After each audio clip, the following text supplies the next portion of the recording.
Khalil, it's all over.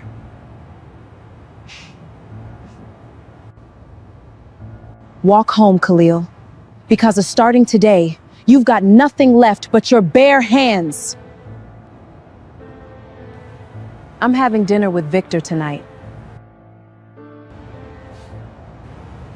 And you better pack your bags and get out of my house.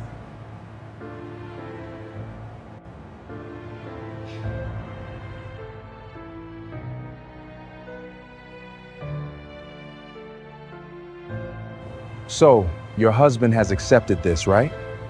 He deserves it.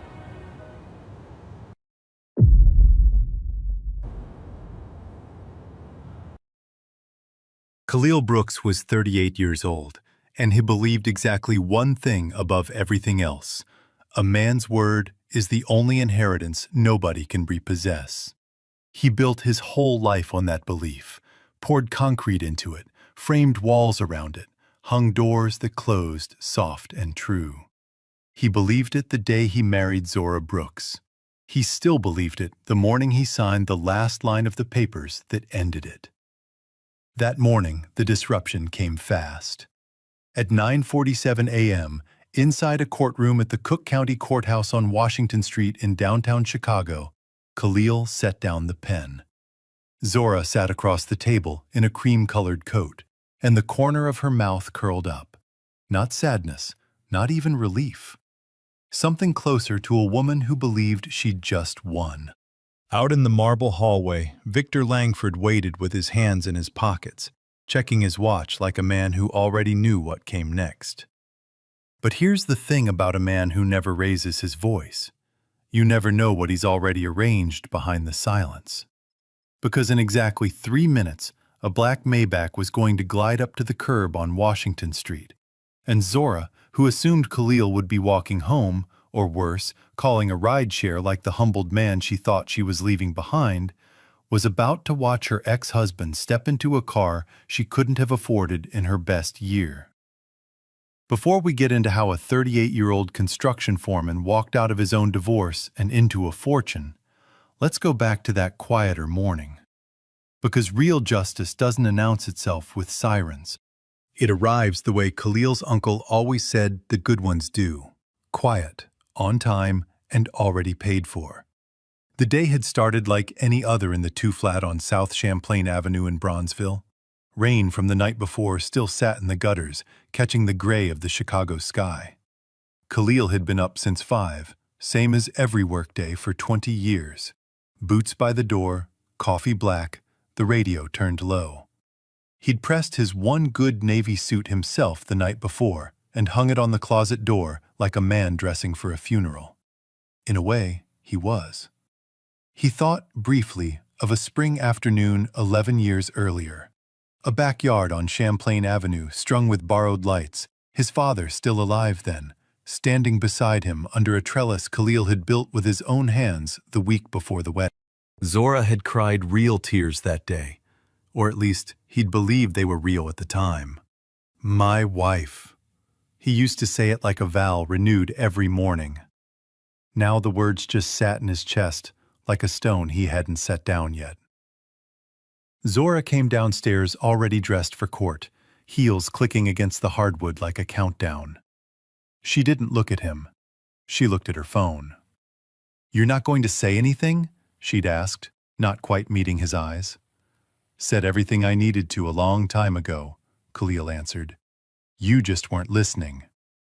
She'd laughed at that, short, dismissive, the way she'd laughed at him more and more over the last 2 years.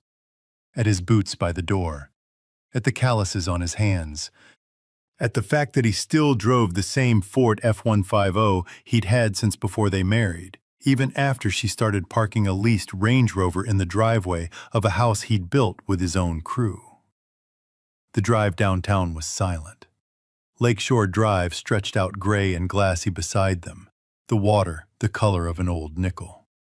Khalil kept both hands on the wheel and didn't turn on the radio. Inside the courtroom, it took 11 minutes.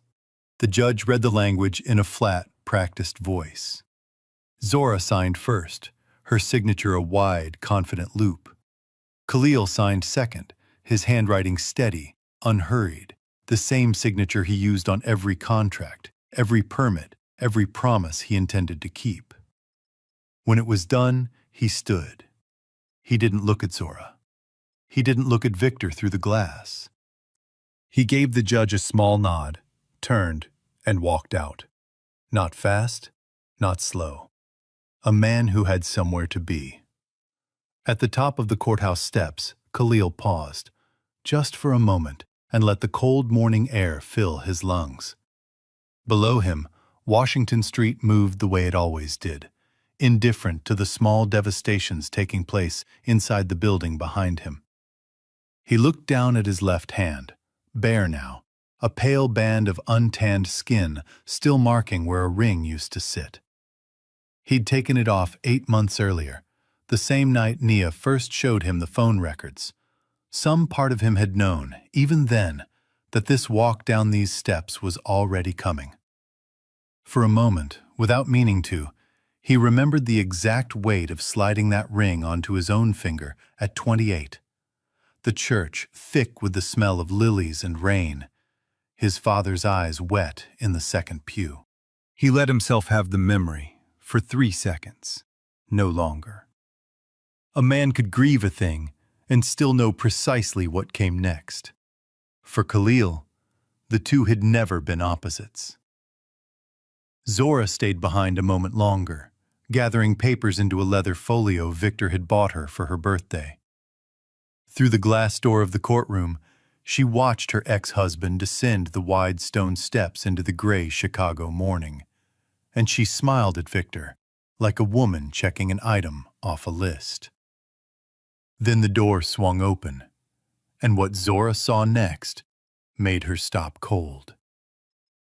A Maybach, black, spotless, the kind of car that didn't belong on Washington Street outside a courthouse, eased to the curb.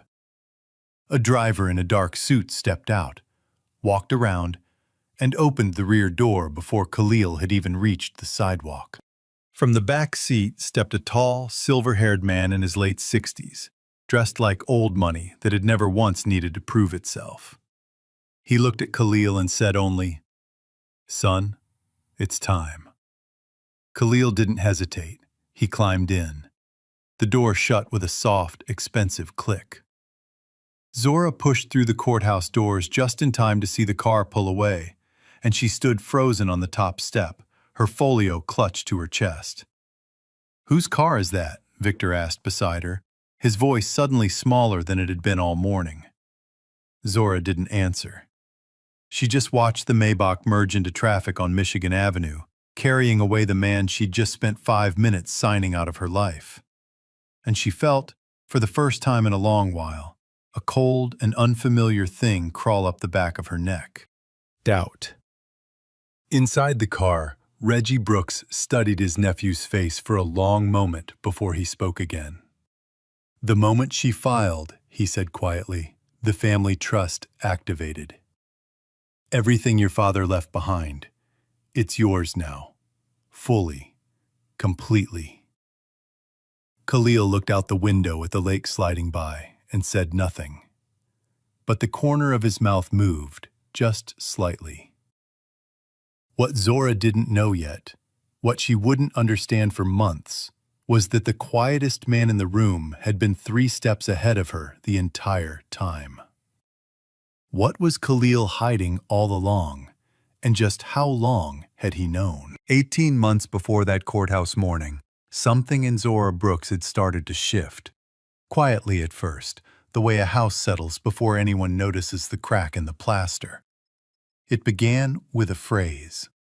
"Modern marriages don't have to look like our parents," she told Khalil one night over dinner, not quite looking at him, turning her wine glass slowly by the stem. "Some couples do things differently now. Open, honest, less rigid." Khalil set down his fork. He didn't raise his voice. He never did. "You asking me something or telling me something?" he said. "I'm just saying. People evolve." He studied her for a long moment, 20 years on job sites had taught him to read structural stress before a wall ever cracked. The hairline shift in a beam, the way weight moves before it fails. He saw it now on his wife's face. Something had already shifted. She just hadn't told him where the load had gone. "All right," he said finally. "Let's try it your way. Let's see." He wasn't agreeing. He was watching. There had been a time, early on, before the promotions she stopped mentioning and the fundraisers she stopped inviting him to, when Zora used to drive out to his job sites on her lunch break just to bring him a sandwich and watch him work from the cab of his truck. She used to say she liked the sound of nail guns, said it sounded like something getting built instead of something falling apart. Khalil thought about that sandwich sometimes, in the years that followed, the way a man thinks about a house that used to stand somewhere before the lot went empty. Over the following months, Zora came home later. She started keeping her phone face down on the counter, then face down and locked, then not on the counter at all. She deleted messages fast enough that Khalil noticed the muscle memory in her thumb before he noticed anything on the screen itself. She bought a new Cartier bracelet on what she said was a work bonus, though Khalil had done the household books himself for 6 years running and knew exactly what her bonuses looked like. He never asked where the bracelet came from. He never asked where she'd been on the Thursday nights she said were girls' dinners that no friend of hers seemed to remember when he ran into them at the grocery store on 47th Street. Once, coming home from a double shift near midnight, Khalil caught the faint trace of unfamiliar cologne lingering in the front hallway. He told himself, the way a tired man tells himself a lot of things, that it was probably nothing. He just kept working. Kept driving out to the job sites near O'Hare before sunrise, kept coming home late, kept his voice level at the dinner table. And behind that steadiness, behind the calluses and the quiet, he'd already begun moving pieces no one else could see. 2 years earlier, at a fundraiser in Grant Park, Zora had introduced him to a table of her new friends from the marketing firm where she'd just been promoted. "This is my husband, Khalil," she'd said, sliding her hand along his arm with a smile that didn't reach her eyes. "He builds things, very hands-on." A small laugh rippled around the table. Polite, dismissive, the kind of laugh reserved for a man everyone had already decided wasn't worth a second sentence. That same month, Khalil had turned down a regional project management position that would have doubled his salary and kept him behind a desk in the Loop 5 days a week. Zora had asked him to. "I need you here," she'd said then. "Steady, present." He believed her. He turned down the promotion, stayed on the cruise, kept working nights and doubles to cover her mother's hospital bills the year the woman's heart gave out twice in 8 months. There were nights he sat outside the hospital in the truck with the engine off, letting himself feel the exhaustion for exactly 5 minutes before walking back inside with a steady face, because that was what a husband did. He never told her about those 5 minutes. Some weights he'd decided long before any of this began, a man carries alone so the people he loves never have to feel the true size of them. He never once brought any of that up to her face. Not the fundraiser, not the promotion he gave up, not the hospital bills. A lesser man might have thrown it back at her during an argument, used it as a weapon. Khalil filed it away instead, the way he filed away every receipt, every bank transfer, every quiet insult. Evidence, not ammunition. His sister Nia noticed before anyone. Nia Brooks had spent 14 years in corporate compliance downtown, and she had a nose for a story that didn't add up. One Sunday after church, she pulled Khalil aside in the parking lot of Trinity United, her voice low. The wind off the lake cut through the parking lot, and Nia pulled her coat tighter around herself, glancing once toward the church doors before she spoke. "Zora's lawyer," she said. "The one she's been meeting with quietly for the past month and a half? That's not a divorce lawyer she found on her own, Khalil. That's someone connected to the family trust. Uncle Reggie's people flagged it the second she made contact. Khalil absorbed that the way he absorbed everything. Still unreadable, filing it into place. "She thinks she's building a case against me," he said finally. "She's building a case against a version of you that doesn't exist," Nia said. "She thinks you're the same man who married her at 28 with nothing but a tool belt and a dream. She has no idea what Dad set up before he passed. And she has no idea you've already moved everything into the trust's protection." That was the truth nobody at that Grant Park table would have believed. 2 years before the divorce papers were ever drawn up, Khalil had quietly transferred every asset he'd built, the small rental properties, his shares in the family construction company, even the house on Champlain, into a trust his father had structured 7 years earlier, a trust that triggered full control to Khalil the moment any divorce filing was made against him. His father had built that safeguard into the family legacy long before Zora ever walked into their lives, back when he told a much younger Khalil, "Love with your whole heart, son, but protect what your grandfather bled for." Zora, for all her scheming, had tried to get ahead of it, more than once. Thinking Khalil was already asleep, she'd sat at his laptop after midnight and tried to access the trust portal, guessing passwords, guessing security questions, growing more frustrated with every failed attempt. That wasn't the only night. Over 6 weeks that spring, she tried 4 separate times and never got past the first screen. The questions were things only Khalil knew: the name of the dog his father had before he was born, the street in Mississippi where his grandfather first bought land as a free man. She thought she was one password away from control. She'd been trying to steal something for months before she ever filed the papers. She just hadn't found the door yet. Khalil watched all of it happen: the late nights, the deleted messages, the new jewelry, the lawyer visits she thought were secret. And he said nothing. Not out of weakness, out of strategy. Every day she grew bolder, she also grew careless. And every careless move was one more brick in a wall she didn't know she was building around herself. My wife thought his silence meant he hadn't noticed. She was wrong. His silence meant he'd already seen everything he needed to see, and he was simply waiting for her to sign the one document that would hand him everything, legally, cleanly, without a single raised voice. By the time she filed for divorce, Khalil Brooks had been 3 moves ahead of her for over a year. She was about to find out just how far ahead. Next time, the papers get signed, and the real story finally comes out. Zora tried to break into the family trust 4 separate times before she ever filed for divorce. Yes or no? Does that make her a calculated thief? Not just an unfaithful wife? The Maybach moved smooth and silent down Lakeshore Drive. Lake Michigan spread out flat and gray-blue on one side, the skyline rising sharp on the other.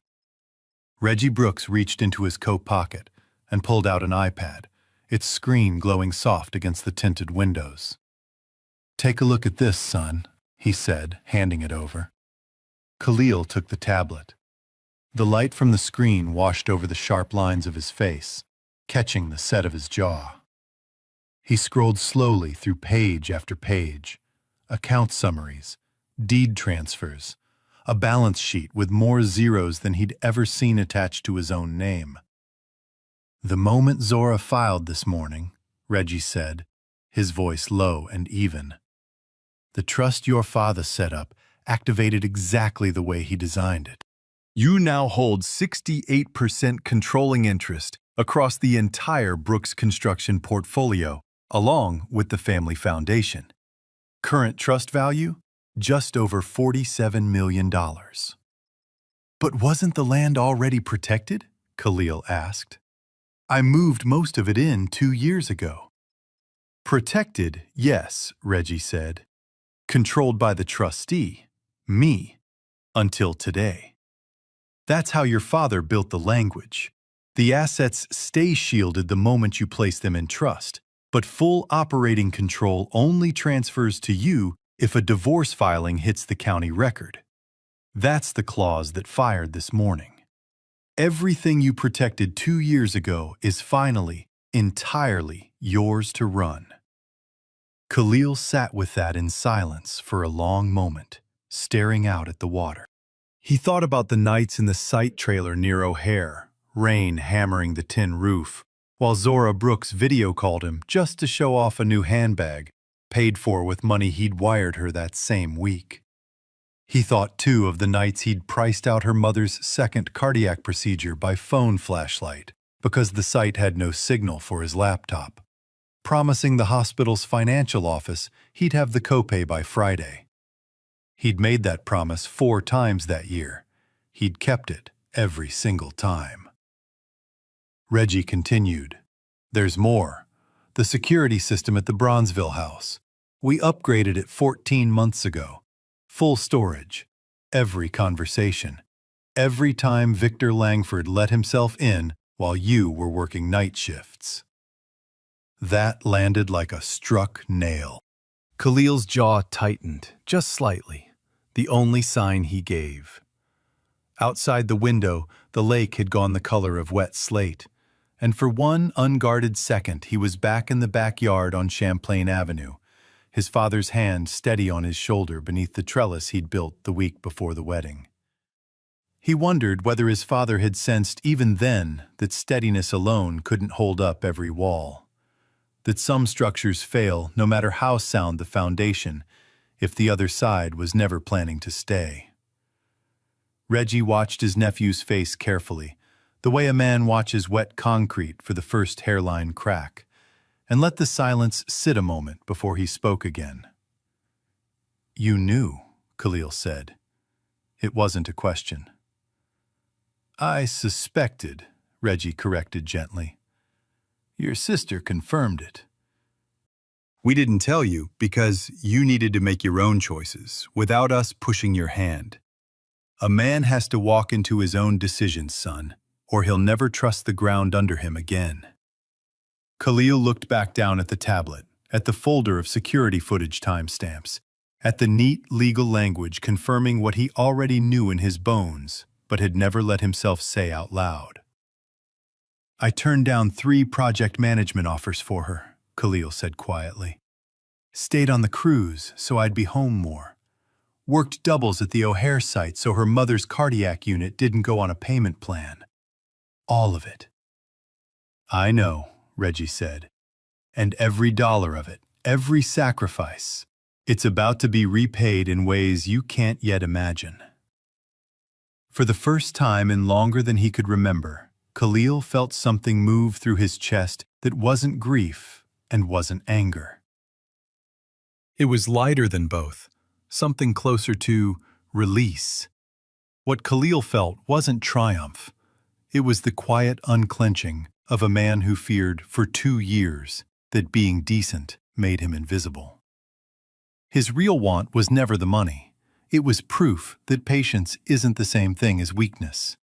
And underneath the calm was a genuine pull toward anger, toward wanting to confront her right there in the car, a pull he overrode because the boy who watched his father build a legacy brick by brick had learned that the moment you raise your voice, you hand the other person control of the room. Because here was the truth nobody at that courthouse understood yet. Zora believed she'd been the one to end the marriage on her terms, walking away with her dignity and a new man waiting in the wings. What she didn't know, what she was about to learn, piece by careful piece, was that her husband had already read the entire script of their marriage's final act long before she ever wrote it. Every late-night password attempt on that trust portal, every deleted message, every dismissive laugh at a party, all of it had been logged, dated, and quietly filed away by a man patient enough to let her convict herself. "There's something else," Reggie added, setting the tablet aside. "Your father built a clause into the original trust language, one your mother insisted on, God rest her. If a spouse is found to have acted in bad faith during the marriage, infidelity, asset concealment, attempted fraud against the trust, that spouse forfeits any claim to community property tied to Brooks' family holdings. Permanently. No negotiation.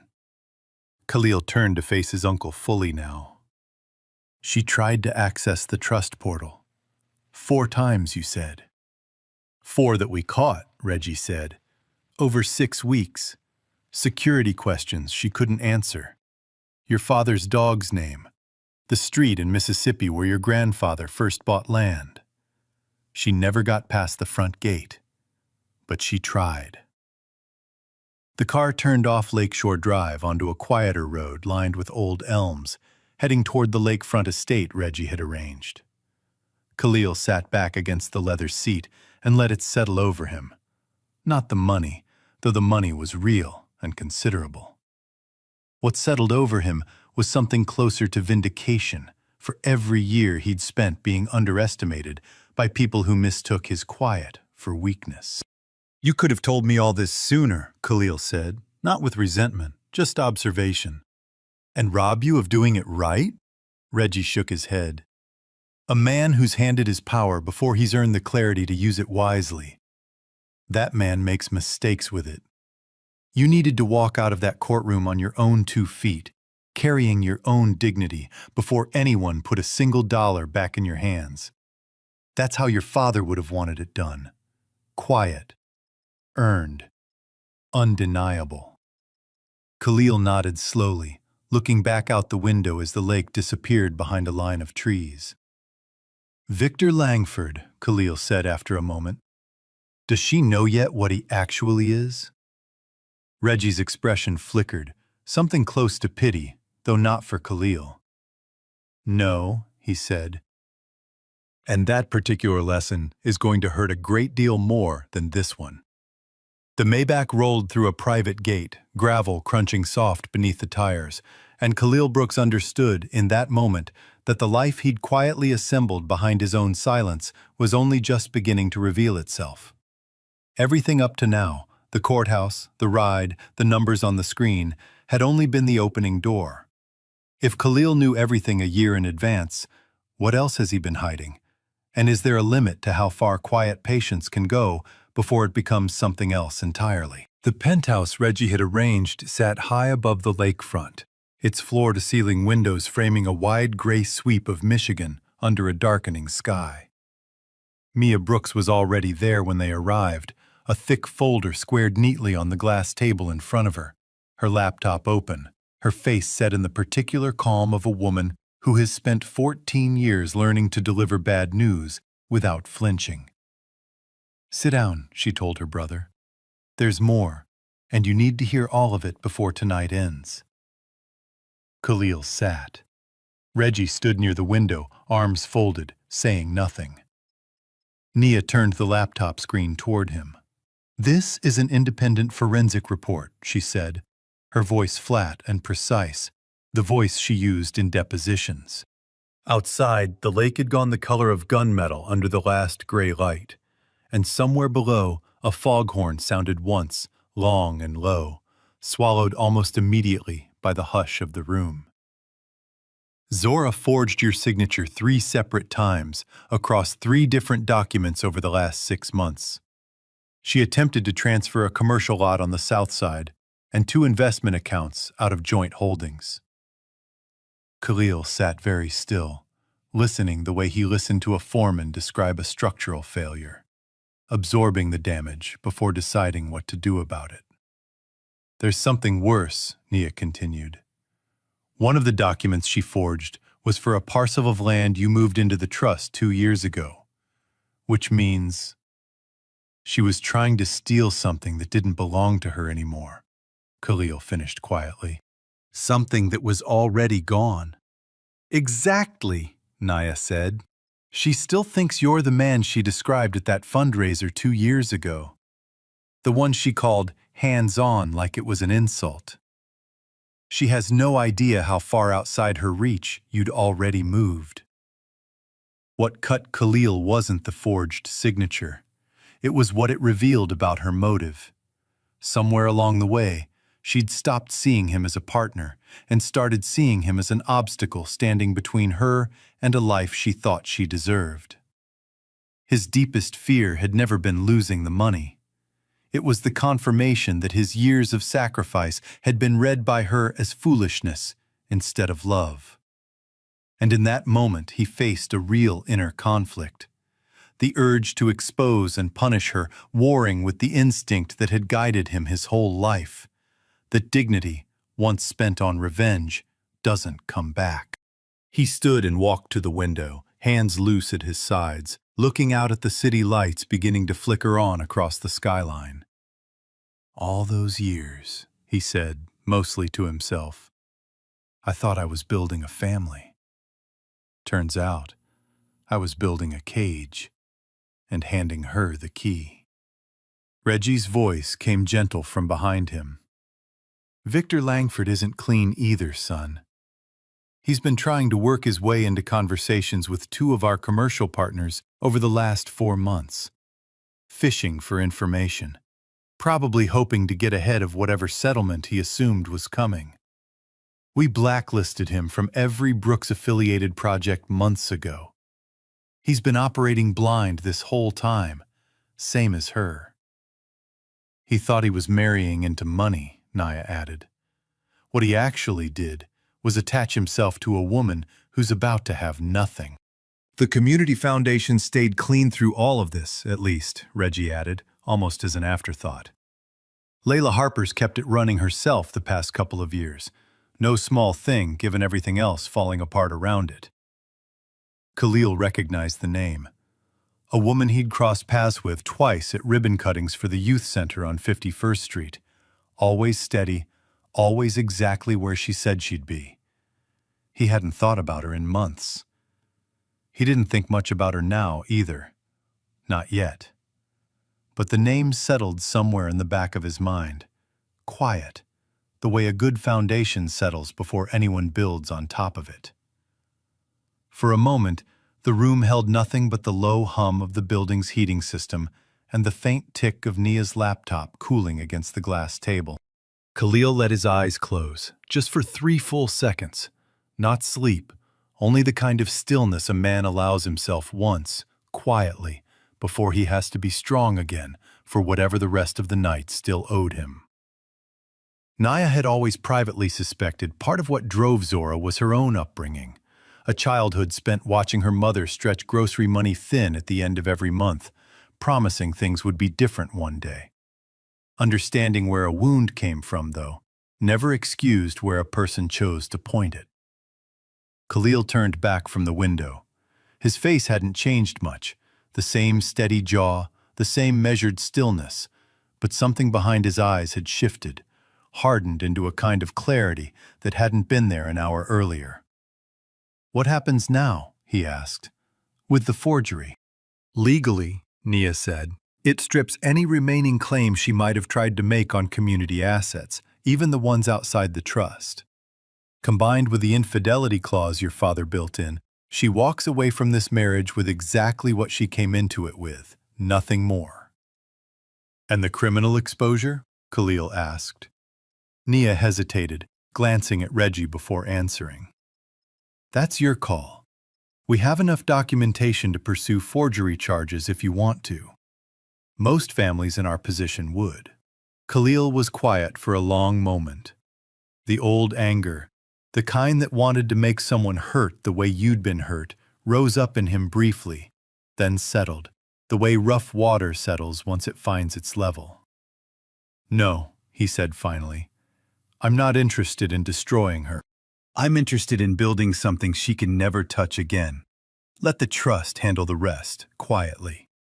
She'll understand what she lost soon enough, in her own time, in front of the people whose opinion she cares about most. Reggie's mouth curved into something like pride. Your father used to say the same thing. Said real power doesn't need an audience for the moment it's used, only for the moment it's revealed. Nia closed the laptop gently. There's one more thing, she said. Small, but it matters. The lawyer Zora hired 18 months ago, the one she thought she found on her own, he's been quietly reporting relevant filings back to our family's legal team the entire time, under an old referral agreement none of us ever bothered to cancel. She's been building her case in a room with glass walls and thought it was private. Khalil almost laughed at that. A short, dry exhale, more disbelief than humor. Every door Zora had thought she was slipping through quietly had in fact been watched, logged, and accounted for since before she ever opened it. He sat back down across from his sister, elbows on his knees, and let the full weight of the evening settle over him. Not as devastation anymore, but as clarity. 2 years of swallowed insults.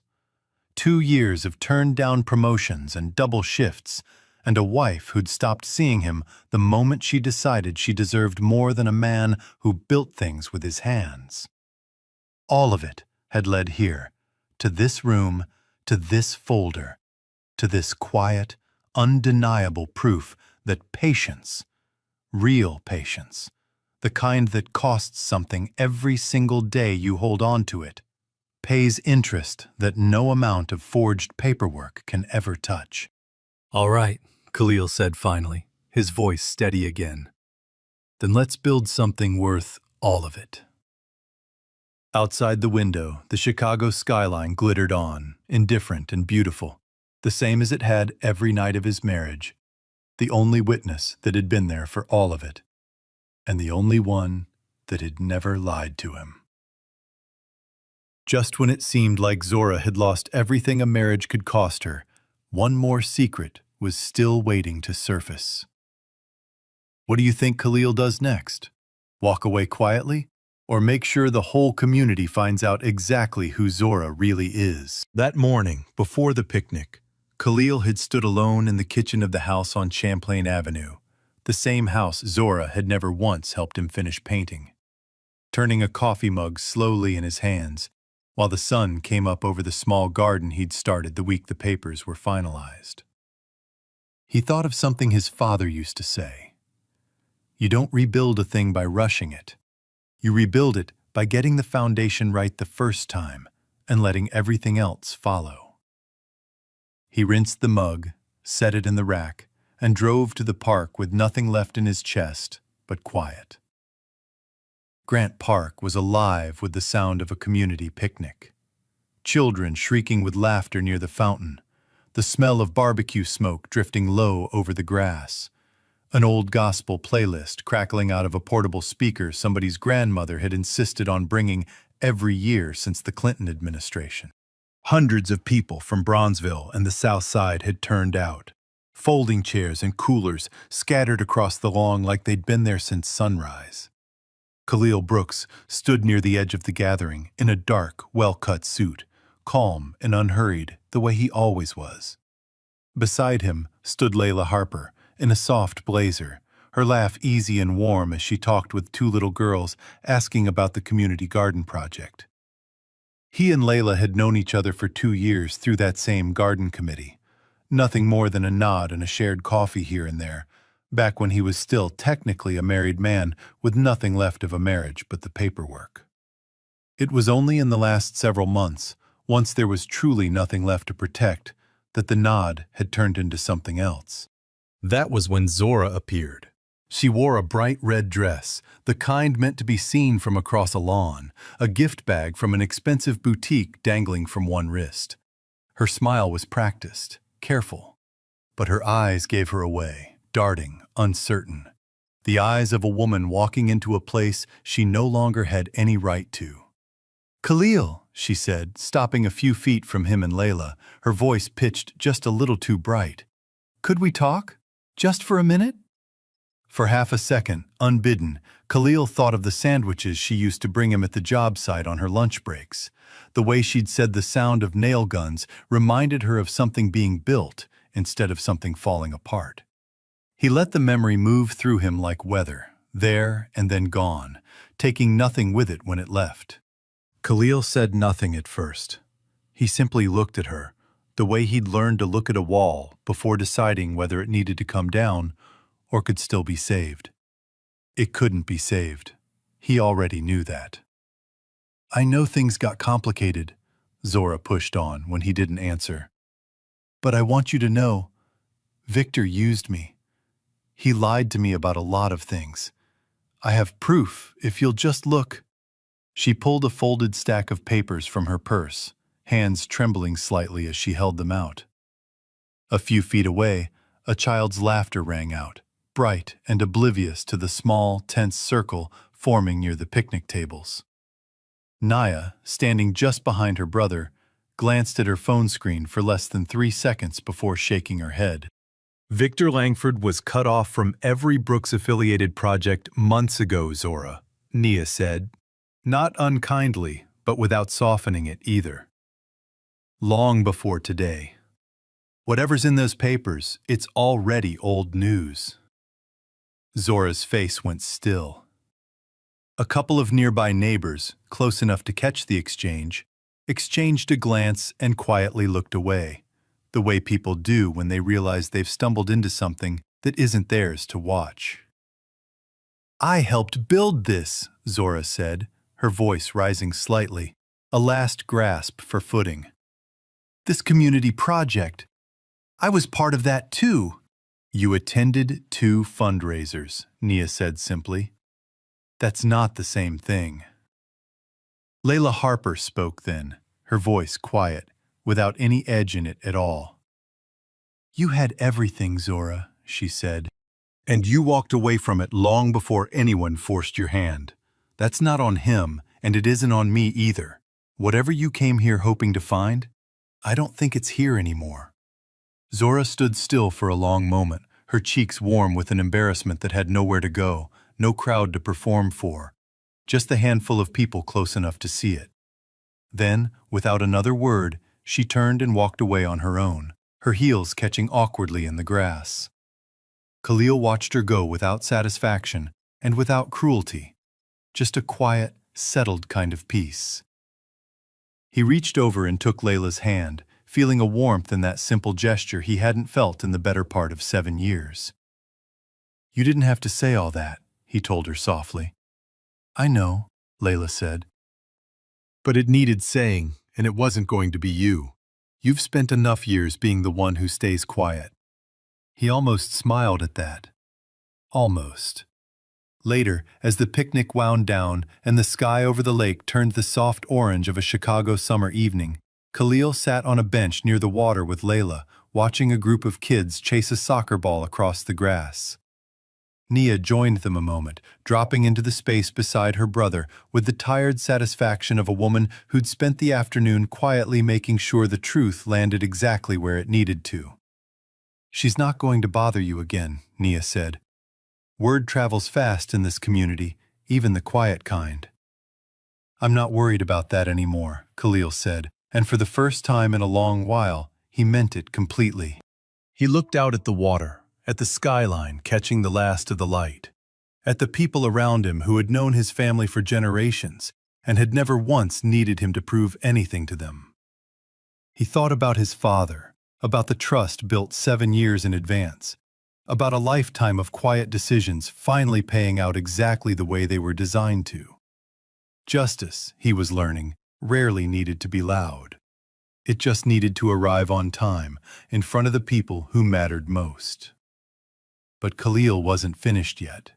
The biggest reveal of all was still waiting, just 6 months down the road. 6 months later, the groundbreaking ceremony for Langston Legacy Homes drew hundreds out to a stretch of once empty lots in Bronzeville. Families, children, longtime residents, city council members, and neighbors who could still remember when this block had nothing on it but weeds and a chain-link fence. Khalil Brooks stood on a small wooden platform in a dark suit, Layla Harper beside him in an elegant blazer, her hand resting lightly against his arm. Behind them, a row of shovels waited, ribbons tied to their handles, ready for the photograph that would run in the neighborhood paper by that Friday. Today, I'm not just breaking ground on houses, Khalil said, his voice carrying easily across the crowd, steady and warm. I'm breaking ground on opportunity. For kids who remind me of myself, whose grandparents built this city with their own 2 hands, and never once got their names on a plaque for it. He announced the Brooks Future Scholarship, a $2.3 million fund for young people from the neighborhood pursuing trades and construction management. the exact path a lot of people once told him wasn't worth respecting. In the front row, Naya's 15-year-old son Malcolm sat wide-eyed in a folding chair, watching his uncle with the kind of open, unguarded admiration Khalil remembered feeling for his own father at that same age. Khalil caught the boy's eye for just a second and gave him the same small nod his own father used to give him from across a job site. The nod that meant, "I see you. Keep going." Malcolm straightened in his chair without quite knowing why, the way boys do when a man they admire finally looks at them like they matter. It struck Khalil, standing there, that legacy was never really about the number sitting in a trust account. It was about which kids in the crowd started believing something different about themselves because of what happened next. Then, just before he stepped down, an old audio clip played over the sound system. A recording from years earlier, Zora's voice unmistakable, dismissive, cutting through the warm afternoon air. "My husband's family is just a bunch of contractors, no real vision."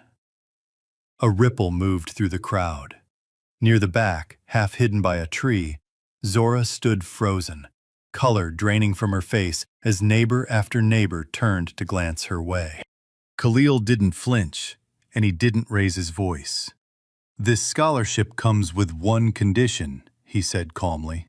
"It will never be connected to anyone who once tried to walk away from this family's legacy and take credit for it on the way out. Any community fund she once claimed to have helped build will now be managed entirely by Layla Harper's foundation going forward." The applause that followed rolled across the lot like thunder.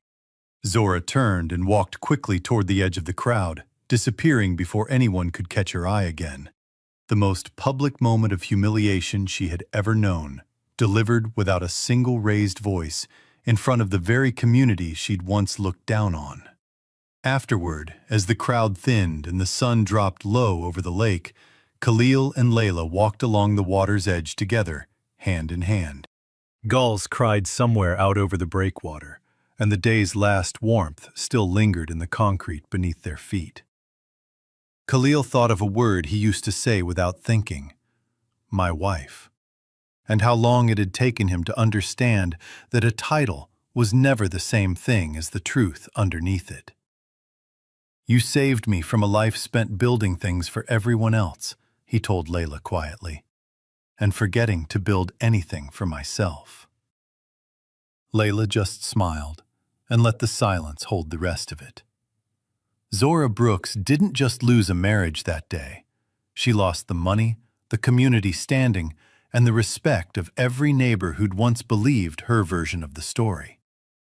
Meanwhile, Khalil had taken every ounce of that old pain and turned it into something permanent. A legacy that would outlast all of it. Built for people who needed it far more than she ever had. This story reminds us that the people who loved us well leave behind small, particular habits worth keeping. Not grand gestures, just details. If you're the one who kept your word while someone else went looking for something shinier, know your steadiness was never wasted.